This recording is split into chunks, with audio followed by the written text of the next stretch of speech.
A clerk in London writes one line, and the line is a price: 61 shillings and 10 pence. Then he notes what the money bought for the death of William Wallace: dragging, hanging, beheading, the burning of the entrails, the quartering of the body. And he moves on to the next entry. That line sat in the English Exchequer rolls for 700 years. A historian at the University of Glasgow, John Reuben Davies, published it in 2011. You can look it up. National Archives, Q, Class E372, Roll 150, Membrane 33. It is the earliest surviving account of the death of William Wallace, and it is not a chronicle. It is not even a receipt he was handed. It is the bill the City of London sent the Crown, and the Crown checked it, and the Crown paid. 22 years earlier, that same Crown paid one executioner 20 shillings for killing a Welsh prince. That is a fee for a man. This is a budget for an operation. Now, 3 genuine things outlived William Wallace: a seal, a letter, and that line in the account roll. I am going to hand you all 3, and each one is going to argue with the story in your head. Start with the seal, because the seal settles something in 4 words. Almost everything anyone knows about Wallace comes out of a poem written around 1477 by a man called Blind Harry, roughly 170 years after Wallace was dead. In that poem, Wallace's father is a knight called Sir Malcolm. The seal says Alan. William, son of Alan Wallace, pressed into wax by the man himself in 1297 while he was alive to press it. So the definitive life of William Wallace cannot get William Wallace's father's name right, which raises a reasonable question about the other 12,000 lines.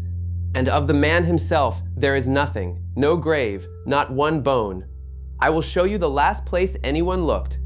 Hi, I'm Arsini, and you're on Elderwyn. Here's what's coming, so you know what you're waiting for. We're going to the bridge first, and I'm going to show you why the famous version of that battle has a number in it that nobody can source.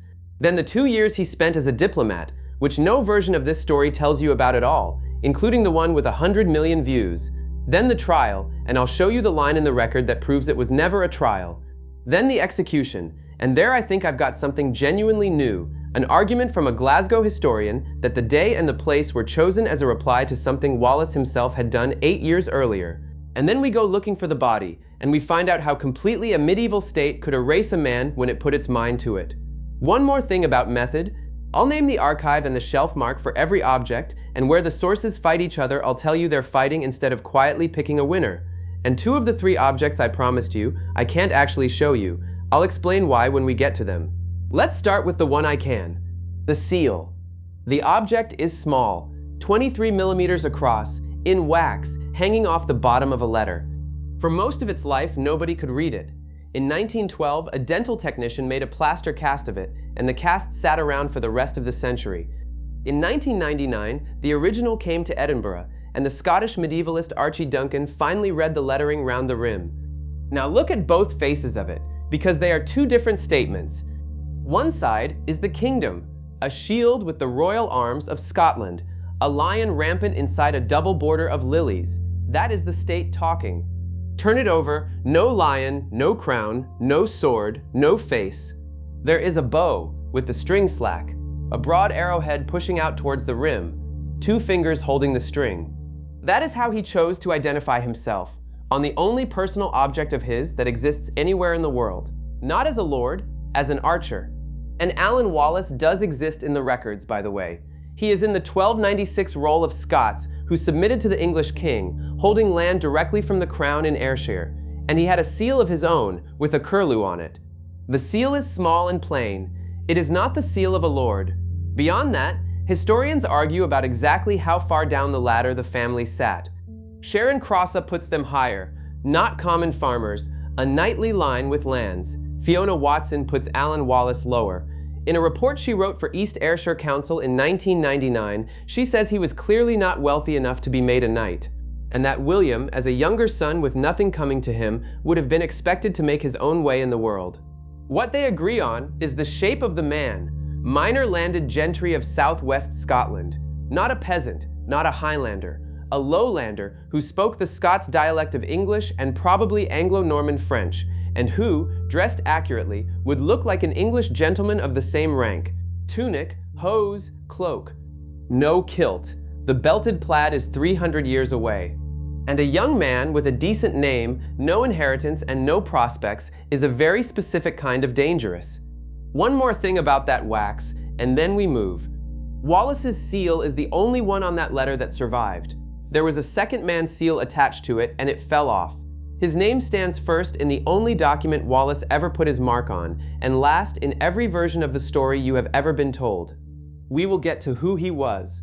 But first, a courtroom in a small burg where all of this starts. Lanark. May 1297. Lanark in the Clyde Valley. The English sheriff there is called William Heselrig. He is holding the king's court, in public, in the open, which is precisely what a sheriff is for.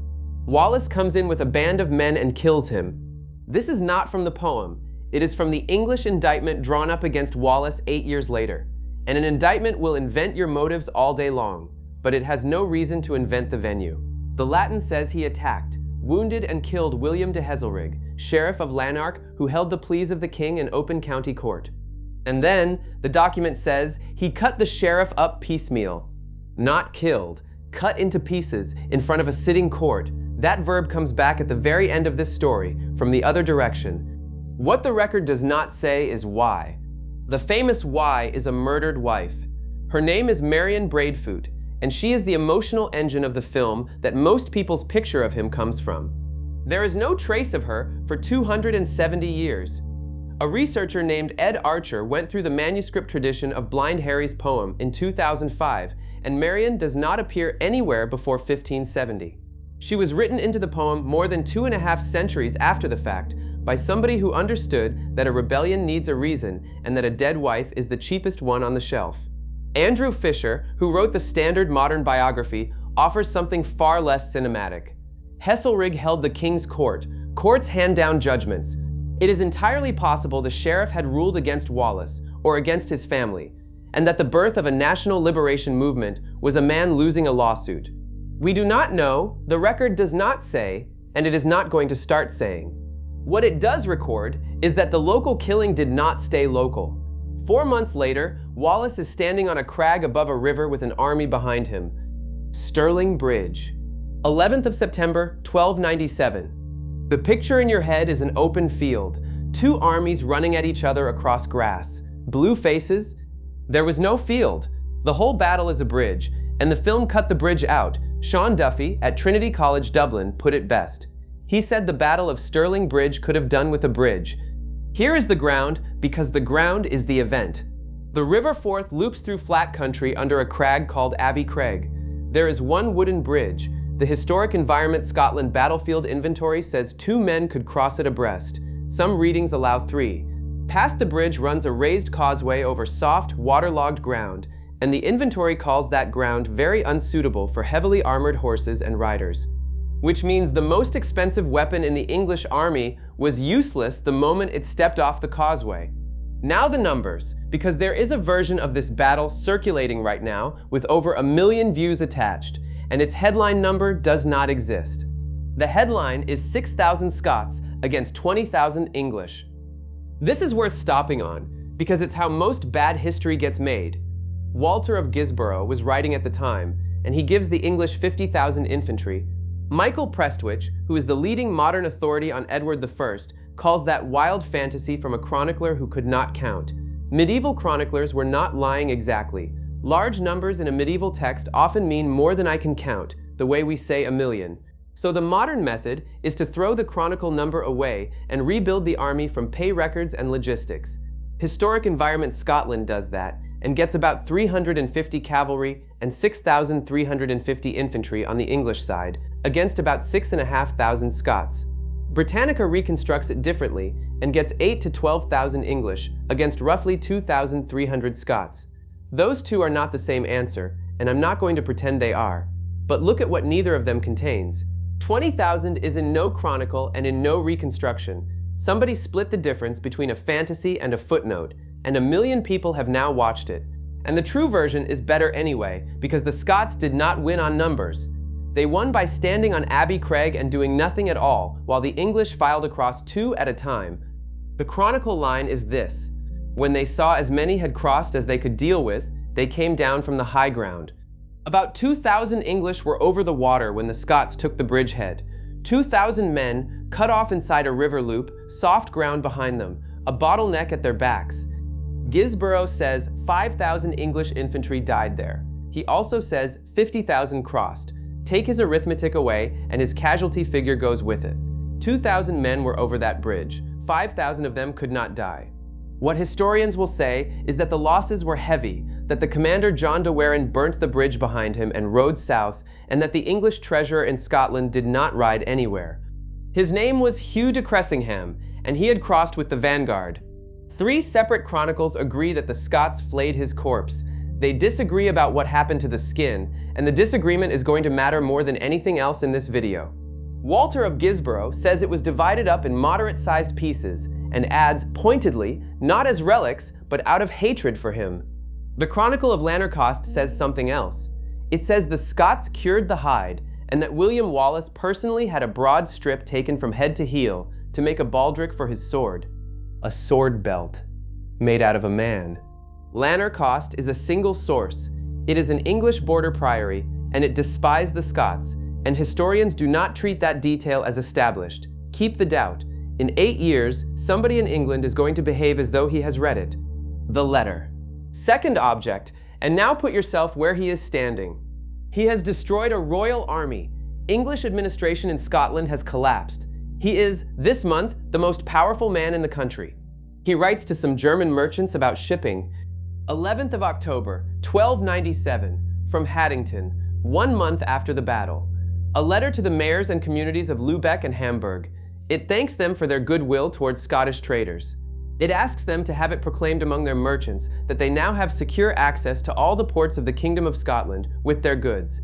Because the Kingdom of Scotland, thanks be to God, has by arms been recovered from the power of the English.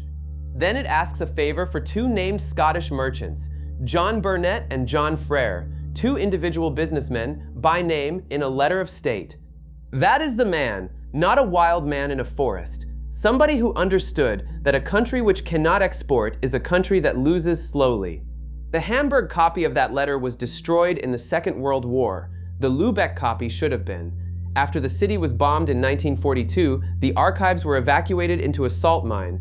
After the war, Soviet forces took them east, and they sat in Soviet archives for decades, and they were located, negotiated over, and returned in 1990.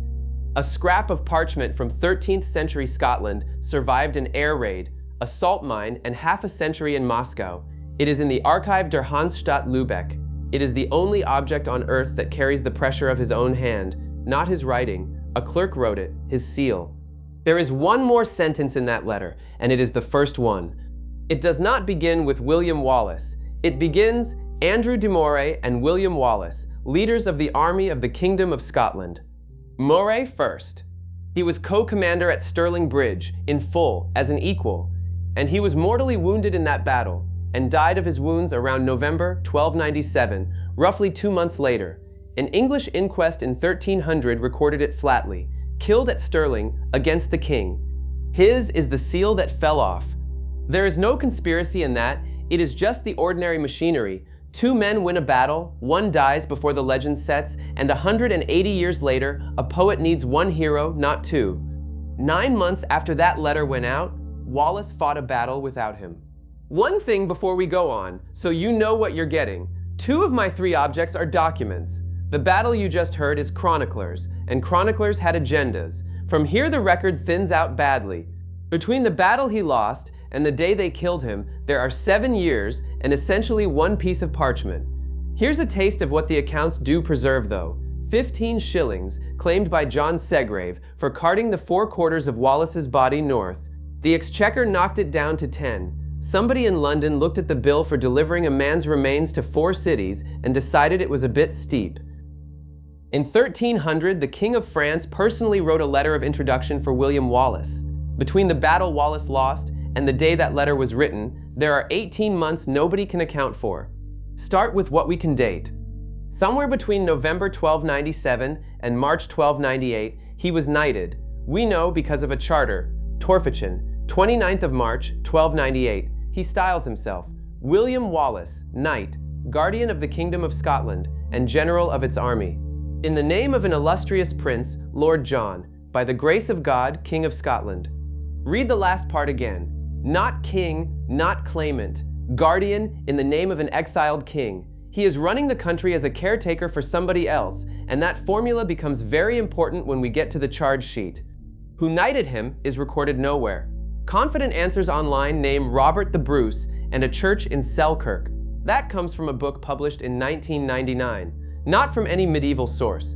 22nd of July, 1298, Falkirk. Edward came north himself. The Scots formed schiltrons, 4 rings of spearmen, spears out at every angle. English chroniclers called them great hedgehogs. The English cavalry went at them and could not break them. But the cavalry had already done the real work. It had ridden down the Scottish horse, and then it had killed the Scottish archers, the men from Selkirk Forest under Sir John Stewart, who were cut apart almost to the last man. So the schiltrons were now 4 rings of spearmen, with nobody left who could shoot. Edward stopped sending horses. He brought up archers, crossbowmen, and slingers, and he stood off and shot into them. A schiltron cannot chase and cannot answer. It can only stand there and get smaller. When the rings had thinned enough, the horsemen went in through the gaps. You will be told the Scottish cavalry betrayed him, and that Robert the Bruce was on the English side that day. Bruce was not there. His name is not on the roll of nobles present in the English army at Falkirk. The one source that puts him there is John of Fordun, writing decades later. And that same autumn, Bruce was made joint guardian of Scotland, which is not a job anyone hands to a man who had changed sides that summer. Wallace resigned as guardian, and then he did the thing that no version of this story ever mentions. He went into diplomacy. Third object, National Archives, Q. Shelf mark SC 1/30/81. A small, fragile piece of parchment, kept out of the light for long stretches because of its condition. 7th of November, 1300, from Pierrefonds. From Philip IV, King of France, to his own agents at the papal court in Rome. And it reads, "We command you to request the Supreme Pontiff to consider with favor our beloved William Wallace of Scotland, knight, in those things which he has to transact with him." William Wallace. That is Wallace, spelled the way a French chancery heard it. Understand what that document is. It is a letter of introduction. The King of France is opening the door of the Pope's court for a man who, 4 years earlier, had no title, no land, and no office of any kind. Whether he reached Rome, we do not know. Fiona Watson is blunt about it. We do not know for certain that he got to the Holy See. But there is a problem with that parchment, and the problem is where it lives. It is in an English archive. The experts who examined it in 2011 and 2012 thought it had probably traveled on Wallace's own person. If they are right, this is a document that was taken off a living man and filed, and the supporting detail is in the chronicles. When he was captured, the safe conducts found on him were sent to the king. One from Håkon of Norway, one from Philip of France, one from John Balliol himself. He was still working, someone was watching him work, and within a few years they knew exactly which road he would be on. The trial that was not a trial. Early August, 1305, somewhere near Glasgow. I have to slow down here, because this is where the confident storytelling starts and the evidence stops. The National Records of Scotland say the 3rd of August. The Glasgow historian who published the Exchequer entry says the 5th. The monument on the supposed site says about midnight on the 5th. No medieval document records the day at all. The chronicles say only near Glasgow. The farmhouse at Rob Royston, the midnight, the barn, all of it comes from a popular biography published in 1995, and the monument there went up in 1900. What is documented is who took him. Sir John de Menteith, keeper of Dumbarton Castle since March 1304, Sheriff of Dumbarton, which is the correction to the legend. Menteith was not a friend turned Judas. He was a serving officer of the crown arresting an outlaw, which was his literal job description. You will find figures for what he was paid. 40 marks to an informer, 60 marks to the men on the raid. They come from that same 1995 biography, with no archive reference attached, and I could not trace either of them to a document. And even if the payments are real, neither is described as going to Menteith. His rewards, the earldom of Lennox and Dumbarton for life, are dated June 1306, 10 months later, in the middle of a completely different rebellion. Remember him. Menteith does not end this story where you would expect. 22nd of August. The London Analyst notes the arrival. Sir William Wallace, knight, born of Scottish birth, came to London. He is put up in the houses of William de Lair, a citizen of London. Not the Tower, a private house. He spent his last night in somebody's spare room. 23rd of August, Westminster Hall. And here is the thing that even the hard-nosed retellings get wrong. This was not a trial. In March 1304, at the Scottish Parliament at St. Andrews, Wallace was declared an outlaw. Note whose parliament that was. The other Scots who had fought were negotiating terms and getting them. Wallace was the one man excluded. 17 months later, an English court picked that status up and used it. Under English law, an outlaw had no standing at all, and the official record of the day says so out loud. It is unjust and in disagreement with English laws for anyone outlawed thus to be admitted to defend his position or to answer. No plea, no verdict to reach. 5 commissioners and the mayor of London sitting there to read out a decision that already existed. The man presiding was Peter Mallory, Edward's justiciar. They put a crown of laurel leaves on his head. One source records it, the London Analyst, and he gives the reason, because it was commonly said that in past times he had claimed he should wear a crown in that same hall, so it was a joke, a precise, personal joke, aimed at a rumor.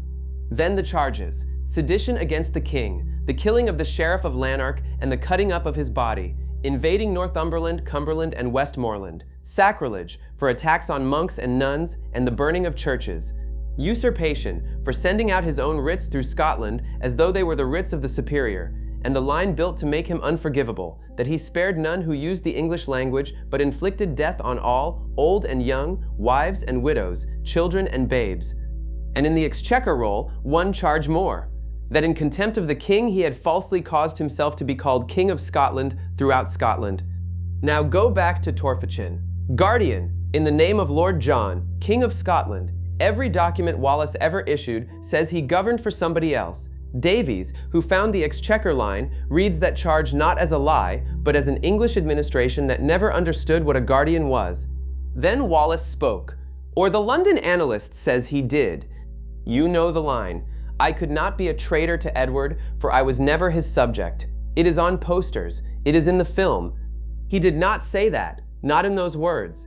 The Chronicle contains no quotation and does not contain the word subject. What it records is this. He answered that he had never been a traitor to the King of England, but granted the other crimes charged against him. Read the second half, because nobody ever does. He admitted the rest.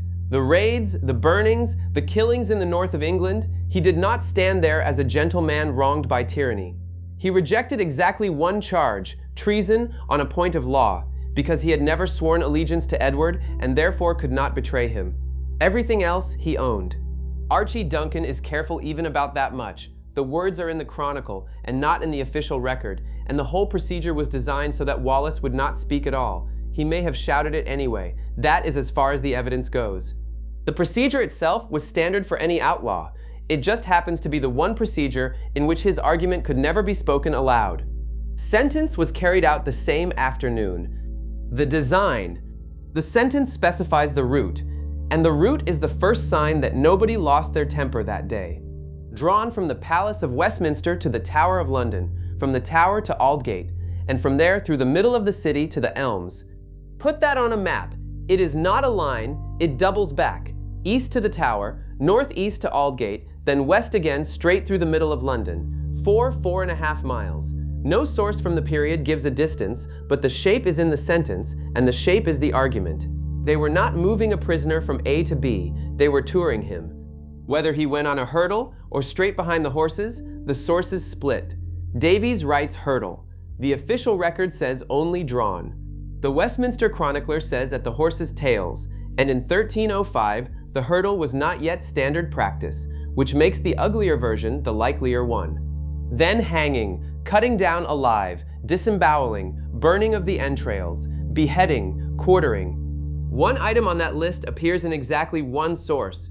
The castration is in the Westminster Chronicle, the Flores Historiarum, and nowhere else. Not in the sentence, not in the Exchequer roll. Every retelling presents it as established fact. And the order is not what you think either.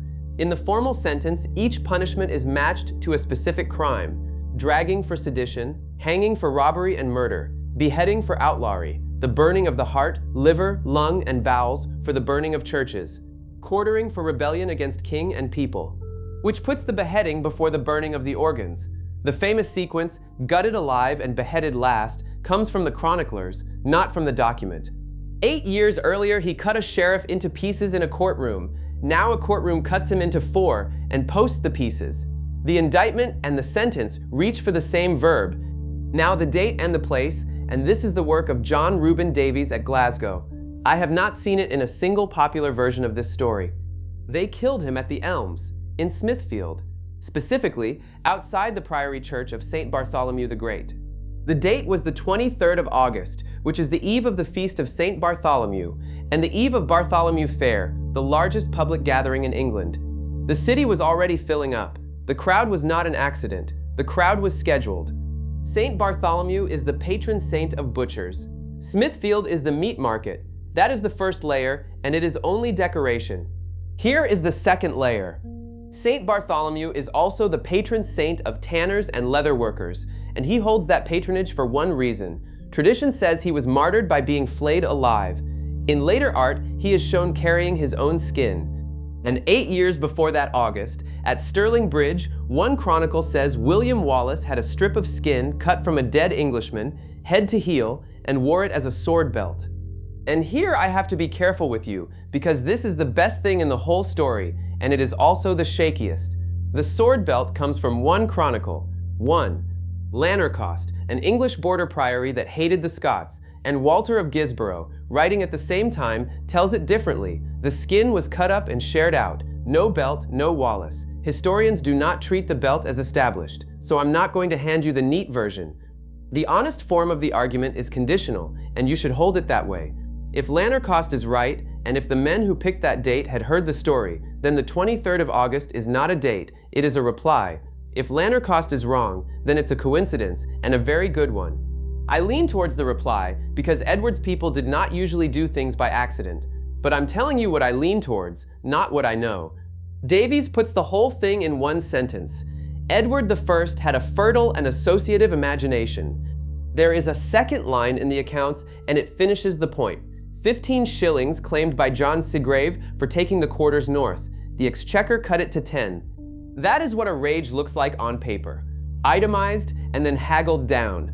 Whether Edward was there to watch, there is no evidence at all. Not one chronicle puts him at Smithfield. The trial ran under a royal commission issued to 5 men, which is what a king does when he is elsewhere. I could not establish where he was that day. Anybody who tells you he watched from a balcony is quoting a screenplay. So we know what they did to him. The question everybody asks next is where he is now. And before we go looking, there is an object standing in the way, pretending to be the answer. The sword. There is a sword in the National Wallace Monument at Stirling. 5.5 feet of it. It is presented as his. The provenance sounds solid at first. In 1505, the Scottish Treasury accounts record King James IV paying an armorer 26 shillings. The work: rebind the Wallace sword with silk cords, fit a new grip, a new pommel, a new scabbard, and a new belt. Right? A royal account, a named sword, 200 years after the man died. Well, not quite. Read what that entry actually proves. It proves that in 1505, somebody called a sword the Wallace sword. It does not prove it was his, and it does not prove it is the sword in the case today, because the chain goes dark immediately. The next appearance is an inventory of Dumbarton Castle in 1644, listing an old two-handed sword without a scabbard. Between those two entries, there is nothing. In 1803, Dorothy and William Wordsworth visited Dumbarton, and a soldier told them it was Wallace's sword. David Caldwell, who spent 38 years as a curator at the National Museums of Scotland and later led the Society of Antiquaries of Scotland, says that soldier is the entire basis of the identification. In 1825, the War Office sent it to an arms expert at the Tower, who dated it to about 1475, and had the 1505 fittings taken off and replaced. The grip and pommel a visitor looks at today are early 19th century. The blade is welded together out of at least 3 separate pieces. And then the detail that ends it. Two-handed swords are not documented in Scotland before 1513. That is 208 years after Wallace died. Caldwell's verdict is that it is not even a good example of a 16th century two-handed sword, that it was acquired in desperation because a monument needs a relic, and that no serious modern scholar accepts it. Stirling Council, which owns it, still describes it in press releases as a 13th century sword believed to have been used by William Wallace at the Battle of Stirling Bridge. There is also no published metallurgical analysis of that blade, despite what gets said. Every date on it is typological, from the shape of the thing. And now you know where one more famous number comes from. You have heard that Wallace was 6 feet 7 inches tall. No contemporary gives his height. No document gives his height. Walter Bower, writing in the 1440s, says only that he was a tall man with the body of a giant. The specific figure is modern, and it is most often reverse-engineered from the length of that sword. Somebody measured a Victorian handle on a blade made of 3 other blades, subtracted a bit, and printed a man. The sword is not his. The height is the sword's. Looking for the body. So where is he? The head went onto a pike on London Bridge. 2 chronicles record it. The Exchequer Roll, notably, does not mention the bridge at all. And he was the first head ever displayed there. Right? Well, not quite. And this one is worth doing properly, because you will hear it stated flatly everywhere. The London Museum, which is the institution that actually curates this, phrases it with a word that every retelling drops. Wallace is the first person we know to have had his head displayed on London Bridge. First recorded. Not first, and those are very different claims, because one of them is about the past, and the other one is about the paperwork. So I went and checked the 2 obvious earlier candidates, both Welsh, both executed by this same king within the previous 23 years. Llewellyn ap Gruffudd, killed in 1282, Dafydd ap Gruffudd, executed in 1283.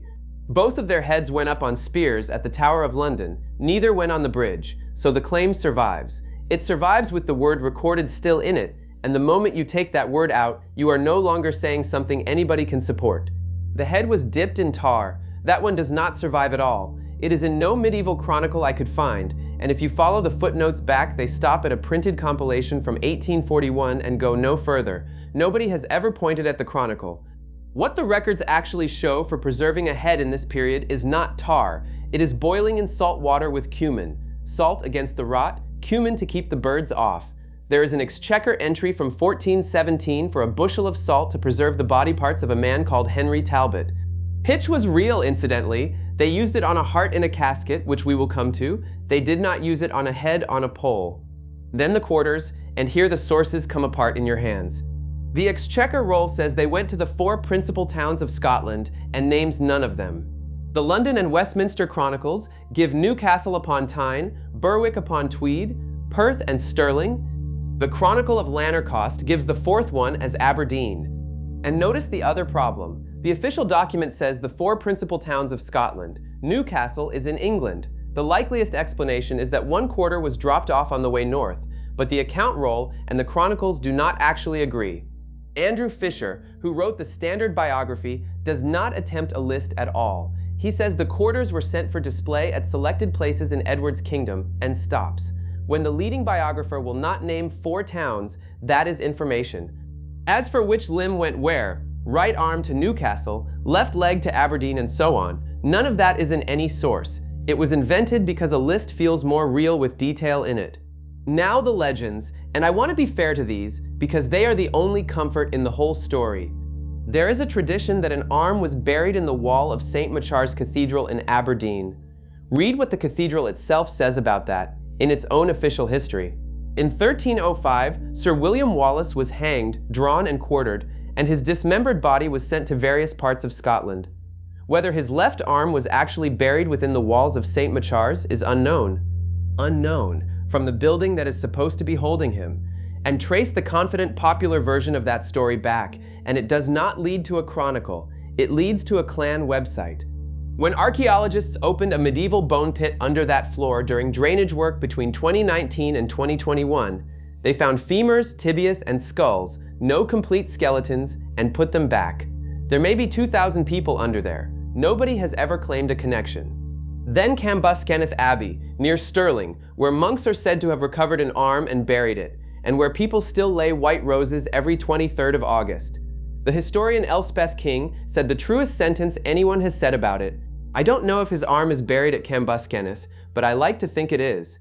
Historic Environment Scotland's official history of Cambuskenneth Abbey does not mention William Wallace at all. So, plainly. No grave, no bones, no relic, no reliquary, no tomb, no DNA, not one museum, archive, or heritage body anywhere holds any physical remains of William Wallace. There is nothing to test. There never has been. To feel how strange that is, put him beside the man who finished what he started. Robert the Bruce has a skull. A cast of it was taken in 1819 when his skeleton was lifted at Dunfermline, and it is in the Hunterian Museum in Glasgow, and a forensic team used it to rebuild his face. His heart, carried on crusade and brought home, was dug up in a lead casket in 1921 and again in 1996, and an endoscope showed a small dark object inside, like a prune. That is a heart. They cannot test it because it was sealed in hot pitch. Bruce has a face in one museum and a heart in another. Wallace has a seal in Germany, a letter in a box in London, and a line in an account roll.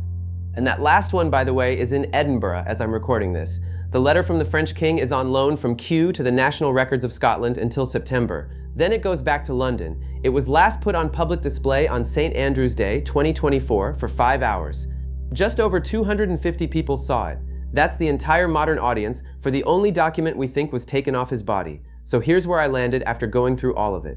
We tell this story as cruelty, and obviously it was, but cruelty is the least interesting thing about it. What Edward did was closer to engineering. Pick the eve of a saint who was flayed alive. Pick the day the country is already coming into town for the fair. Pick the ground outside that saint's own church. Route the procession the long way through the city instead of straight there. Send the 4 pieces out so the news arrives in 4 places at once, then argue the carriage bill down from 15 shillings to 10. That is not a man losing his temper. That is a state solving a communications problem on budget. And here's the part I keep turning over. He did not hide the body. That's the mistake everyone makes with this, me included, until I looked at it properly. Edward published it. Head on the bridge, quarters in 4 towns, everything in the most public places available. What he made sure of was that not one of those places was a grave.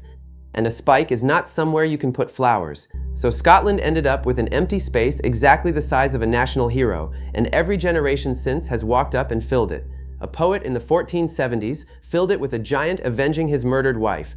The 1860s filled it with a tower 220 feet high, paid for entirely by public subscription without a penny of state money, and hung a sword in it that isn't his. Hollywood filled it with a Highlander in a kilt 3 centuries early, with his face painted 1,000 years too late. None of them were exactly lying. They were filling a hole, and the hole is the one thing Edward genuinely built. Oh, and Menteith, the man who arrested him. The one Scotland has spent 700 years calling the traitor. 15 years after he handed Wallace over, he put his name and his seal on the Declaration of Arbroath, the most famous statement of Scottish independence ever written. He is in the list, named as Guardian of the Earldom of Menteith, between Ingram Umfraville and Alexander Fraser, same man. If you got this far, subscribe. This is where we take these stories apart with the documents and without the tidy version. I'm Arsini, this is Elderwin. See you.